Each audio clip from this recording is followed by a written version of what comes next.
Halo teman-teman, kita ketemu lagi di podcast Forest Digest Broadcast. Tema kali ini akan mengangkat sesuatu yang lagi hangat karena kemarin Ibu Menteri Kehutanan dan Menteri Lingkungan Hidup dan Kehutanan baru saja menerbitkan Peraturan Menteri Nomor 21 2022 tentang tata laksana penerapan nilai ekonomi karbon. Ini aturan yang ditunggu banyak orang karena menjadi turunan dari Peraturan Presiden Nomor 98 tahun lalu tentang nilai ekonomi karbon. Nah, di dalam nilai ekonomi karbon itu salah satu jangkar yang akan menjadi keluar masuk uangnya adalah Badan Pengelola Dana Lingkungan Hidup atau BPDLH. Nah, di studio sudah hadir Ibu Nia Endah Trikurniawati, Direktur Perhimpunan dan Pengembangan Dana. Nah, ini tadi BPDLH jangkar. Nah, Mbak Nia jangkarnya lagi di BPDLH. Ngomong-ngomong, BPDLH kapan berdiri ya? Ya, terima kasih Kang Bagja nih telah diundang ke podcast Forest Digest ya. Nah, mungkin saya langsung menjawab pertanyaan Kang Bagja. BPDLH ini berdiri 9 Oktober 2019 ya, tapi baru operasional September 2020 karena tahun itu masih proses transisi dari yang ada di merger Pusat Pembiayaan Pembangunan Kehutanan di bawah KLHK di merger ke BPDLH. Nah, jadi BPDLH itu ada di bawah Kementerian Keuangan. Jadi di bawah Menteri Keuangan. Iya, di bawah Menteri Keuangan. Nama pemimpinnya Kepala BPDLH. Direktur Utama BPDLH. Itu eselon bukan sih? Non eselon kita sebenarnya. Tapi walaupun setara, di bawah Menteri Keuangan. Cuma setara dengan eselon. Nah, ngapain tugasnya?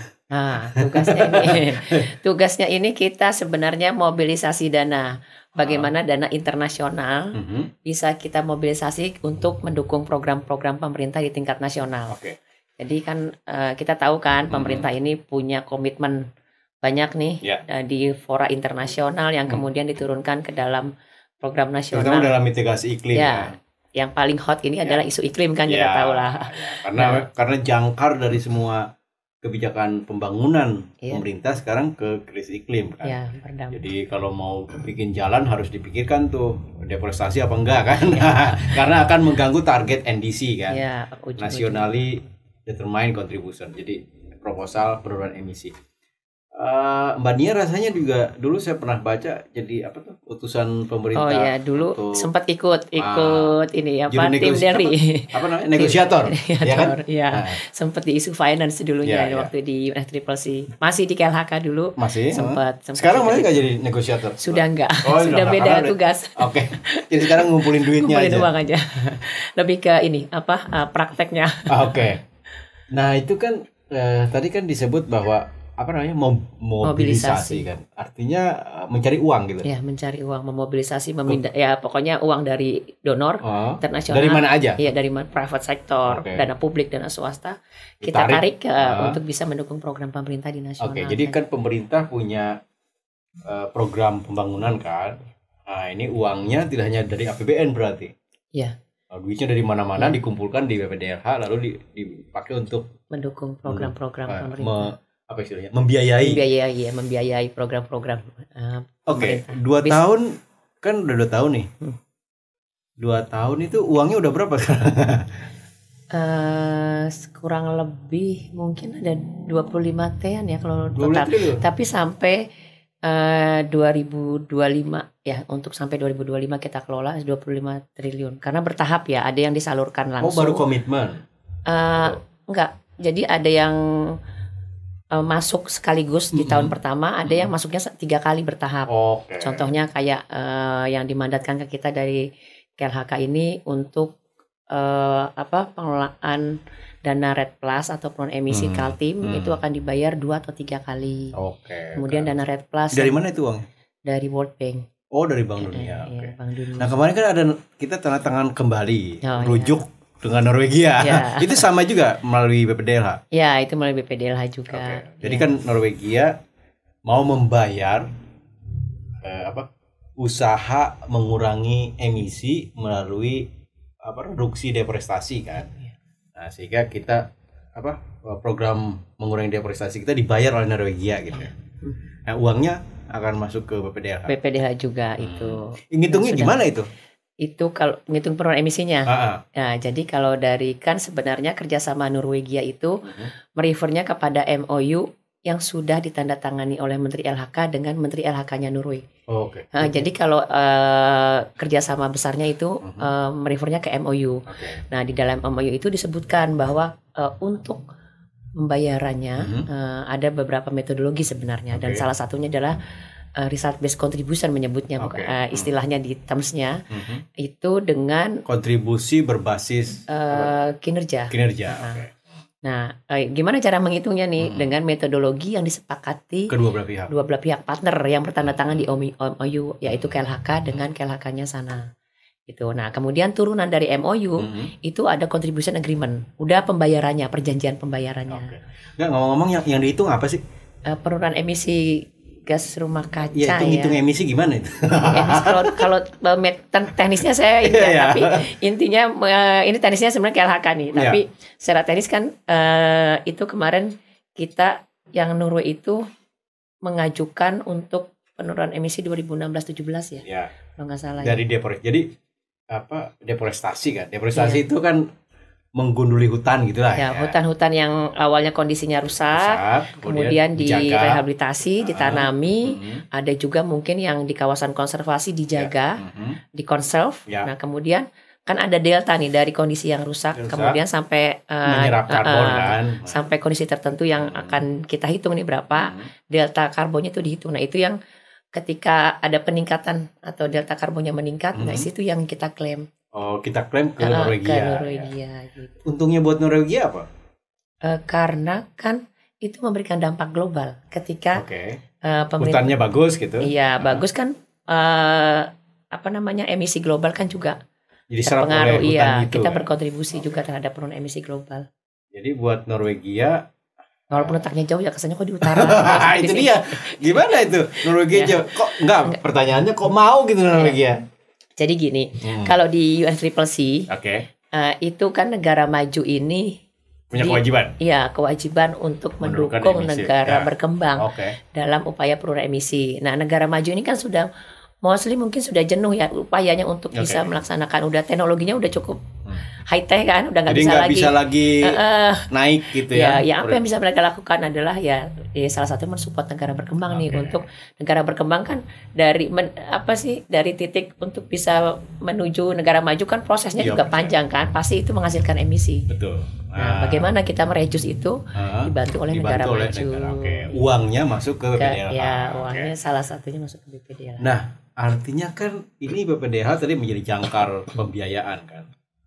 Itu semua kementerian lembaga akan dibiayai oleh dana BPDH ini. Iya, kalau yang terkait iya. Jadi memang gini, karena BPDH ini kan kayak menerapkan konsep trustee. Trustee. Jadi BPDH ini tidak bekerja sendiri. Jadi ada nanti kita menunjuk bank custody dan memang ada kalau kita menyebutnya istilah safeguardnya itu kita cukup layernya cukup banyak. Jadi ada steering committee yang terdiri dari menteri-menteri. Kemudian ada dewas itu dewan pengawas kita yang terdiri dari 5 orang. Ada perwakilan kementerian, ada profesional. Kemudian ada di level setiap project ada project board. Nah, kemudian ada donor. Nah, bagaimana BPDH ini kemudian mengelola atau mengelola dana berdasarkan kebutuhan KL itu berdasarkan mandat yang dibangun oleh donor dan oleh KL pengampu program.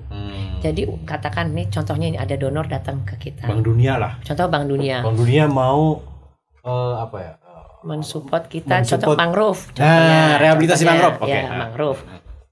Nah, itu kemudian kita menyusun semacam project dokumennya atau rencana programnya apa saja. Itu ada Bank Dunia, ada KLHK, ada BPDLH. Jadi kita tiga ini harus tahu programnya apa yang akan disupport dengan dana. Dari situ mandatnya itu KLHK akan disupport. Jadi memang tergantung BPDLH bekerja ini akan tergantung mandat yang disepakati. Jadi katakanlah mandatnya rehabilitasi mangrove itu ada di Kutai Timur misalnya, ya kan? Uang itu hanya boleh untuk itu. hanya tidak boleh untuk membangun nanam pohon di gunung gitu, nggak boleh. Nggak boleh. Jadi memang hanya provinsi itu hanya provinsi itu gitu. Jadi karena kesepakatannya memang itu. Ya, jadi kita ini tadi karena kita menerapkan konsep trustee dan kita mengadopsi, kalau kita melihat capital market itu jadi saat ada uang masuk ke BPDLH, kita masukkan ke dalam kotak-kotak terpisah. Itu untuk menjamin transparansi. Programnya. Ya, tergantung programnya. Artinya kementerian lembaga tadi mengajukan proposal program ke BPDLH. Bisa kita yang mencari donor, kemudian ketika ada donor kita konfirmasi ke KL.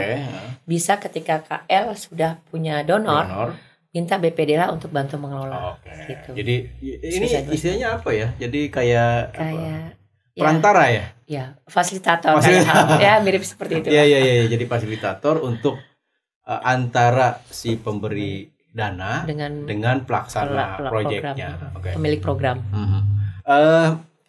Kemarin kan bersamaan dengan sebelumnya sebelum peraturan Menteri 21 terbit itu, pemerintah juga udah melakukan hal yang krusial juga, yaitu menaikkan target penurunan emisi dari 29% menjadi 31,89% untuk usaha sendiri.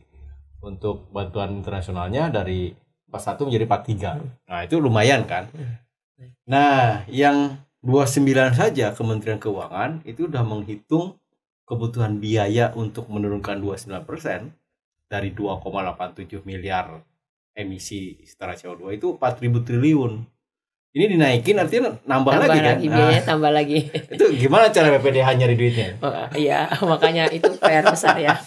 Tapi ini mungkin ini info. BPDH ini kan salah satu financial mechanism ya. Jadi memang sebenarnya tidak satu-satunya BPDLH yang bertugas mencari atau mengisi gap tadi dana yang tadi Kang Bagja sampaikan. Dan saat ini memang dana yang masuk ke BPDLH mostly dana publik, bisa dibilang dana publik dari dana donor. Dari donor kan dana publik, dari G2G, kemudian multilateral fund, itu kan dana publik. Nah, BPDLH ini harusnya itu kan sesuatu sebagai pengelola dana, itu adalah sesuatu yang BAU sebenarnya. Yang ngelola business as usual. Ya, itu kayak pengelola dana lainnya hanya bersandar kepada donor. Kita harus bisa mencari mandiri sumber dana lain. Bagaimana kita bisa involve private sector di sini? Gimana tuh caranya? Gimana caranya? Nah, kita ini sedang membuat desain sebenarnya skema bagaimana bisa melibatkan private sector untuk itu bisa. Perdagangan karbon maksudnya? Enggak selalu sih, banyak. Kalau perdagangan karbon itu ketika masuk, kan kita kalau tadi Pak Bagja sudah sebutkan ada Permen 21 ya. Kita diminta ngelola share of proceed. Nah, itu sebenarnya sudah masuk dana publik, dana PNBP ya.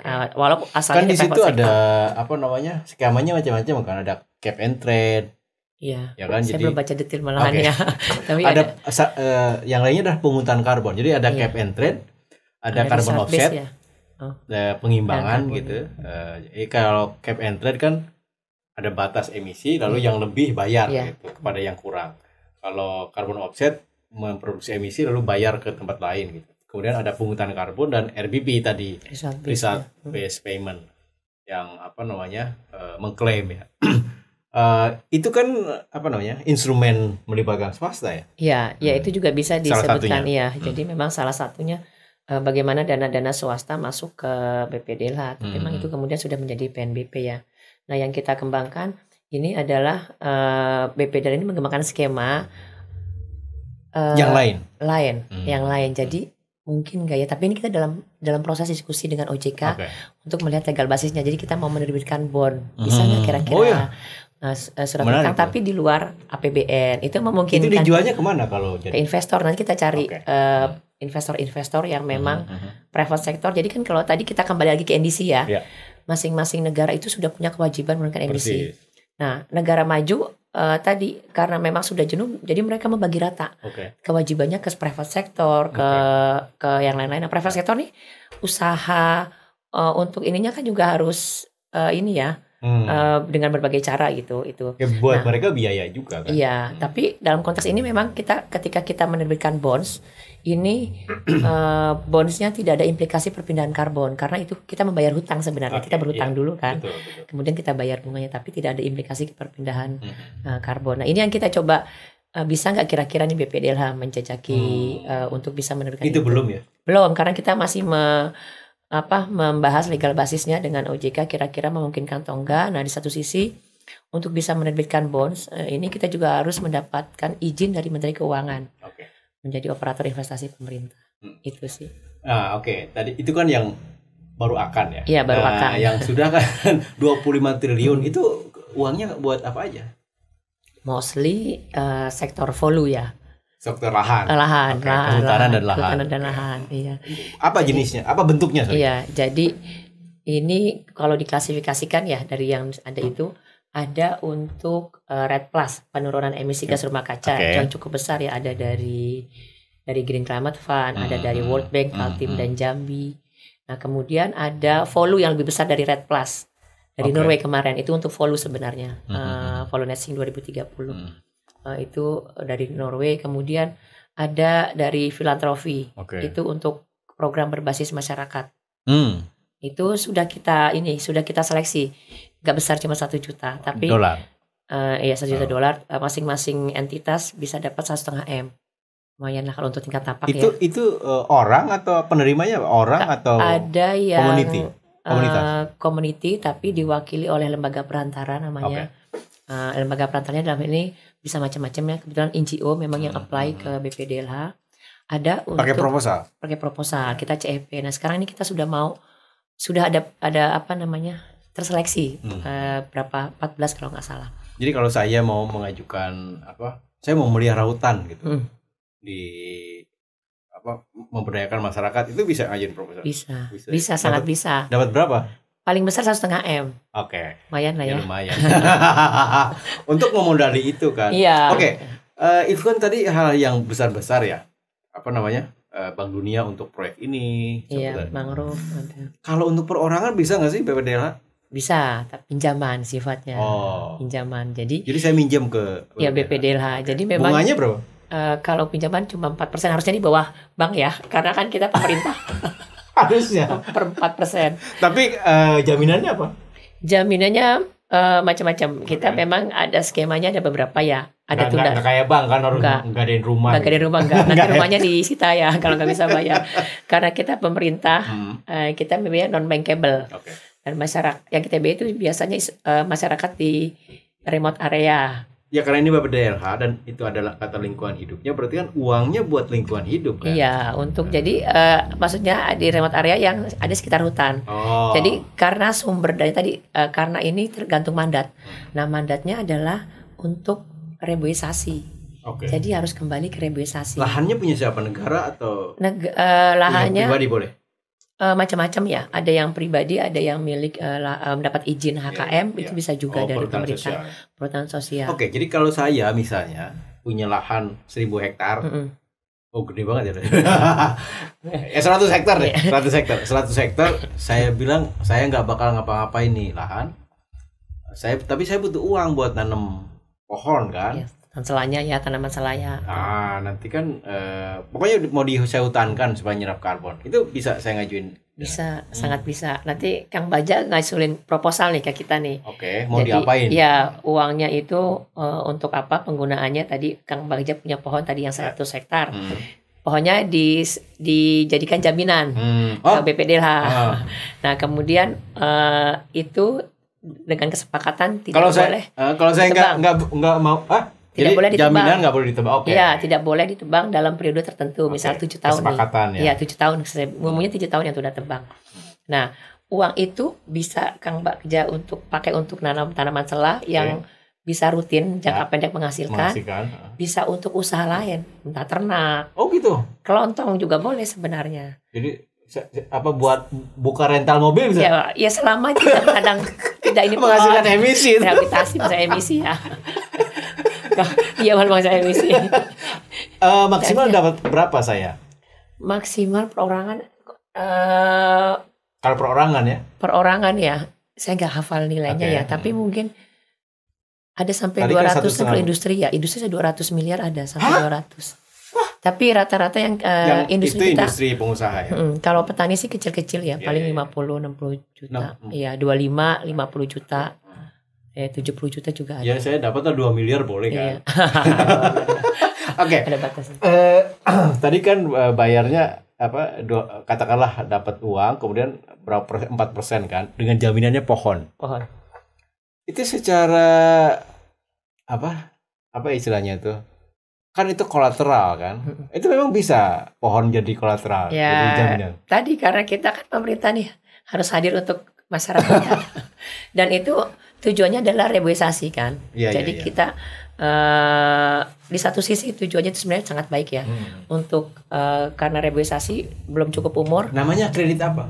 Tunda tebang. Kredit tunda tebang. Ya, pokoknya jangan ditebang sampai nilai ekonomisnya tuh cukup optimal.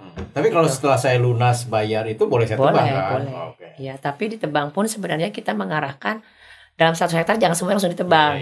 Ada bertahap. Nah, pertanyaannya kalau saya nggak bisa bayar nih karena uangnya saya tadi pakai bikin rental mobil, bangkrut. Saya nggak bisa bayar, BPDH mau nyita pohonnya. Iya, jadi ada beberapa cara sebenarnya. Jadi ada penyelesaian. Kalau di kita ini, kalau debitur tidak bisa bayar, kita sebenarnya kita kasih restruk dulu sebenarnya, relaksasi. Jadi kita perpanjang masa pembayarannya. Ternyata kalau dia nggak bisa juga direlaksasi, kita ajukan ke PUPN. Udah kita nyatakan default. Udahlah ini udah nggak mampu nih untuk kita tagih. Jadi kita serahkan ke PUPN itu adalah satu dirjen di Kementerian Keuangan yang khusus untuk mengurusi utang. Utang. Jadi dia akan bantu nagih nih. Nah kalau dia nggak bisa juga, biasanya nanti ada bisa jual aset atau dengan macam-macam bisa kejaksaan segala macam kalau bermasalah ya. Tapi konsepnya menarik lah. Itu namanya juga unik ya, kredit tunda tebang. Saya pernah dengar ini tapi dulu dengar aja gitu. Bahwa pohon bisa dijaminkan, tidak hanya rumah ya. Tidak hanya rumah, jadi pohon juga bisa dijamin. Karena ini kredit, udah berapa banyak tersalurkan untuk kredit tunda tebang ini? Kita sudah punya 28.000 debitur. 28.000 banyak dong. Banyak. Itu perorangan atau perusahaan? Perorangan. Ya 28.000 orang debitur, itu meminjam uang BPDH untuk nanam pohon. Tunda tebang tadi ada yang on farm kita menyebut tadi tunda tebang, ada yang off farm industri kehutanan. Industrinya. Tapi industri cuma kecil sih, nggak banyak. Boleh tahu NPL-nya nggak? NPL-nya masih tinggi. Ini karena NPL itu kredit macet ya. Kredit macet, menunjukkan macet. Tadi karena ini memang masyarakat ya, dan ada industri yang mungkin ada dampak pandemi COVID segala macam ya. Sekarang ini kita 17%. Ya, kita dalam upaya perbaikan pengelolaan piutangnya. Kalau di bank udah dilikuidasi. Tapi memang tujuannya untuk perbaikan lingkungan, karena tadi reboisasi ya, untuk perbaikan. Iya, kita memang masih memperbaiki. Tadi kan baru merger 2 tahun nih sudah. Ketika kita merger 2 tahun memang sudah dana tersalurkan sekitar 1,4 T outstanding. Nah itu ada sebagian yang macet dan ini kita dalam proses menyelesaikan piutang-piutang yang macet ini. Khususnya dari industri karena besar ya. Bukan dari petani ya? Kalau petani lancar? Malah lancar sebenarnya. Itu memang yang super mikro biasanya dalam hal keuangan lebih hati-hati ketimbang yang besar-besar gitu. Benar. Jadi kalau gitu ke perorangan aja tuh petani. Iya, kayaknya memang lebih tepat untuk target rehabilitasi. Tadi kayak ke saya tadi tuh punya 100 hektar. Boleh kalau ada di mana. Kan saya nanam pohon 100 hektar, uangnya saya bisa pakai untuk hidup saya kan, ekonomi saya diputerin gitu. Tadi katakanlah dapat 2 miliar ya. Saya bisa bikin usaha lain kan yang bisa menghidupi saya untuk tadi nyicil kreditnya tadi. Tadi yang petani malah lebih lancar. Masih mau diteruskan nggak kalaupun 17%? Makanya kredit tebang. Masih kita lanjutkan karena memang kan tujuannya tadi untuk rehabilitasi kan, uang itu harus kembali ke mandat. Tapi PR kita saat ini memang arahan dari Pak Wamen, Bu Menteri Keuangan, itu harus selesaikan dulu masalah yang ada. Bagaimana piutang-piutang macet ini diselesaikan. Makanya kita mengeluarkan program restruk. Jadi Bentar, itu ditagih debt collector gak? Enggak. Dapat kayak bank ya. Jadi kita punya pegawai di lapangan 80 tersebar se-Indonesia. Buat nagihin. Bantu nagih. Tapi nggak galak kan? Enggak. Oke. Sering nggak bukan bentuk ya lapangan. Ya apa namanya petani gitu kasihan kan. Makanya. Oke. Ya tapi itu pun utang ya, jadi harus dibayar kan. Iya, Kak. Tujuannya apa? Kenapa jadi kredit gitu? Supaya karena untuk sustain kan. Karena tadi kalau kita pakai spending skemanya atau hibah itu uang akan habis. Yes. Nah, sementara kan kita tujuan untuk bagaimana kegiatan reboisasi kan, hutan kan nggak mungkin bisa agak sulit memaintain kondisi hutan kan karena faktor sosialnya cukup tinggi. Nah, bagaimana itu bisa Gimana kalau begini? Ini ada usul saya. Ini kepikiran aja. Kalau mereka yang tentu saja dalam term tertentu kontrak harus bayar kan. Nah, ketika mereka mulai macet, nah sehingga tadi jaminannya pohon tadi itu, pokoknya dia tidak boleh menebang pohon itu sampai dia lunas gitu. Sehingga dengan pohonnya tumbuh terus, dia akan menyerap karbonnya lebih banyak kan. Kalau gitu memungkinkan nggak? Iya, itu sangat memungkinkan memang yang dilakukan itu. Tapi memang kadang tadi pada saat macet ya, dia udah nggak punya pilihan nih, uangnya udah habis. Terus uangnya udah habis, hartanya tinggal pohon. Ada juga kejadian mungkin yang ditebang. Aduh. Jadi ya itu, tapi itu minor lah, nggak banyak. Mayoritas petani tadi ya kita ini diskusikan mayoritas inilah taat untuk membayar sesuai. Ngomong-ngomong, tahu dari mana petani kredit udah tebang? Nah tadi kita kan punya petugas lapangan, agen kita di seluruh Indonesia. Jadi kita melalui petugas lapangan itu melakukan prospecting ya, bagaimana bisa ini. Menarik loh itu. Menarik sebenarnya. Insentif buat mereka yang mau memelihara lingkungan kan. Nah ini kan tadi berbasis lahan aja ya. Kalau mengurangi emisi dengan cara lain, misalnya saya beralih dari listrik ke PLN menjadi solar.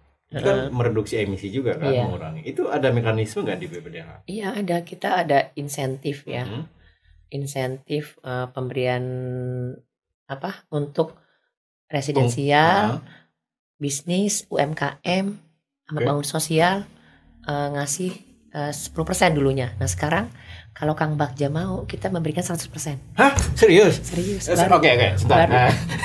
Ini baru launching. Tapi kita utamakan ke bangunan sosial dengan UMKM. Jadi kalau saya pengurus masjid, ya kan? Bisa diajukan. Jadi saya pengurus masjid, saya kan butuh listrik tuh, ya kan butuh untuk operasionalnya. Operasionalnya. Saya tidak lagi membeli listrik dari PLN. Saya pakai solar aja. Harga solar katakanlah 100 juta. Itu free dibayarin. Jadinya 100%. Jadi nanti Kang Bagja EPC-nya, ketika EPC sudah terpilih, sudah masang, nanti mengajukan ke BPDLH. Itu dapat free. Bangunan sosial sama UMKM yang diutamakan. Maksudnya si BPDLH bayar ke saya? Bayar ke EPC-nya nanti, kan sudah terpasang. Bisa bayar ke Kang Bagja. Langsung ke saya? Langsung, iya. Jadi saya beli dari toko kan 100 juta. Nah, saya bayarin dulu kan, nanti di-reimburse ke BPDLH gitu. Iya. Atau bisa langsung ke EPC-nya nanti. EPC itu apa? Yang masangnya. Yang masangnya itu solar panel. Jadi si yang masang nagihnya ke BPDLH. Iya, bisa juga seperti Itu itu. 100%? Iya. Baru minggu ini kalau nggak salah. Oh ya? Wah. Tapi untuk bangunan sosial aja. Sosial dengan UMKM. Oke. Ya, yang diutamakan. UMKM itu apa ya? Industri kecil usaha menengah. Iya. Kecil menengah. Bukan, maksudnya skalanya berapa? Kan dihitung dari omset kan? Ya omset ya, saya nggak hafal tapi itu. Personal gimana? Kalau residensial kemarin itu memang dapatnya 10% ya. Sebenarnya juga ada ininya, tapi tadi kembali lagi karena ini tujuannya adalah kalau bangunan sosial kan mereka nggak ada uang operasional ya, dan UMKM untuk membantu mereka menekan biaya operasional. Ke sana sih. Kalau residensial personal untuk rumah sendiri itu 10% sih kemarin. Tapi kayaknya ini juga sebenarnya dibuka 100% untuk semua, tapi tadi kita utamakan kalau misalkan yang ada bangunan sosial sama UMKM. Kayaknya sih kalau untuk mendorong supaya energi ramah lingkungan Iya. Dibikin aja 100% ya. Rame-rame tuh orang. Tapi ada batasannya, tapi memang ketika tadi katakan UMKM atau industri yang mau apply 100%, dia berapa kapasitas KWP istilahnya itu, berapa yang boleh. Jadi kita lihat kapasitas dibatasi daya listriknya, misalkan 200 berapa persen hanya boleh gitu dibatasi. Jadi yang katakanlah 900 kayak yang besar-besar, kayak perusahaan besar itu yang kita batasi. Pasti bukan UMKM kan itu. Yang besar industri. Tapi kalau kayak masjid itu bisa deh, kalau bisa kayak gratis lah istilahnya. Kemana ngajuinnya? Ke BPD lah, ada di web iSurya. iSurya. Ya, iSurya. Kok nggak ada nama-nama BPDH? Iya. Nanti takutnya, ini punya BPDH apa bukan? Sempat pertanyaannya begitu. Iya kan? Ini kok ini. Oke, nanti saya datang ke pulang ke rumah, nanti saya kasih tahu sekretaris masjid. boleh. Ditunggu sampai November Desember ini. Udah banyak yang apply? Sudah. Ini closing kita Desember, udah itu nggak ada lagi. Oh gitu? Iya. Tahun depan nggak ada lagi? Udah nggak ada uangnya. Itu balloting soalnya. Oh gitu. Aduh sayang banget. Kenapa nggak ada? Ntar kita cari lagi. Jadi karena itu balloting, dananya baru terbatas. Oke. 23 miliar. Oke, jadi BPDH ini ngurusin tadi yang gede-gede, cari uang, donor keluar negeri macam-macam, sampai menyalurkan ke yang terkecil ya. Iya. Dari kredit bank, petani sampai ke personal gitu. Nah, apa ukurannya ketika dana itu dikatakan efektif? Jadi ukurannya itu kita kan kita punya framing ketika kita ngelola dana, ada framingnya. Kita ada 4 indikator yang harus kita capai. Pertama, penurunan emisi. Kedua, peningkatan kualitas lingkungan. Emisi tercapai lah ya. Iya, NDC emisi ya. Peningkatan kualitas lingkungan, luas banget itu, lingkungan kan luas ya. Kemudian ada community resilient. Kemudian ada disaster. Kemudian ada disaster risk management. Disaster bencana. Itu. Jadi terhindar dari bencana. Jadi ntar dari dana-dana yang masuk itu kita ukur capaian ke level outcome itu kira-kira memenuhi enggak? Mencegah kebakaran masuk enggak? Masuk, bisa. Nanti dari outcome itu ada turunannya, ada detail kegiatannya, ada kebakaran, ada segala macam. Iya. Karena kebakaran kan paling mengancam emisi kan. Menghasilkan emisi. Oke, misalnya di Semarang itu kan ada orangnya terendam rob loh. Iya. Tiap tahun itu karena naik permukaannya, eksploitasi air tanahnya di darat masif, sehingga turun tanahnya, air lautnya naik karena krisis iklim kan. Wah, makin tenggelam tuh. Itu bisa mereka mengajukan ke BPDH. Iya, itu untuk bisa masuk klasifikasi adaptasi ya. Pemdanya bisa mengajukan itu ya. Kalau memang, tapi kalau untuk yang tadi terakhir, kita ada dana bencana sebenarnya. Kita diberikan mandat untuk mengelola sekitar 7,3 T ya. Oh, lumayan dong. Ya lumayan besar ya. Tapi kita masih nyusun PMK operasionalnya. Jadi baru keluar Perpres. Nah, PMK operasional ini akan bicara tentang skopnya. Apa aja yang bisa dibiayai. Jadi saat kejadian dengan pasca. Nah, once itu sudah dituangkan dalam PMK, itu baru kita bisa running. Jadi kayak tadi yang disampaikan Kak Baja itu bisa masuk prabencana ya. Itu bisa kalau once itu sudah masuk ke PMK. Tapi masih proses. Untuk mencegah bencana. Iya, mencegah. Tadi kan ada resiliency early warning ya. Resilience community juga bisa. Adaptasi juga bisa itu. Adaptasi kan bagaimana dia membangun tanggul atau apa kan. Bisa juga. Adaptasi iklim. Oke, kan ini mau COP nih. Ya kan November di Mesir untuk yang ke-27.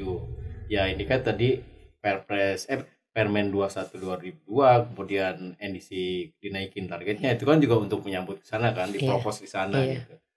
Indonesia mau mengutamakan itu mau mempropos apa gitu di COP 27 nanti? Banyak tahu gak? Kalau sebagai negosiasinya, mantan negosiator. Kalau negosiasinya terus terang saya udah gak ngikutin jadi nggak ini, tapi pastinya. Tapi nego dananya kan ikut dong. Udah enggak, kita udah bukan tim negosiator. Kita ikutnya di pavilion, kita yang soft diplomasi aja. Lewat pavilion. Jadi kalau kita sih sebenarnya mau mendorong, tadi kan kita paham kan targetnya jadi besar kan. Targetnya tentu makin besar. Bagaimana engage stakeholdernya, berbagai non-party stakeholder, private, mungkin filantropi, kemudian masyarakat bagaimana mendorong investasi. Itu tugas BPDH kan? Iya.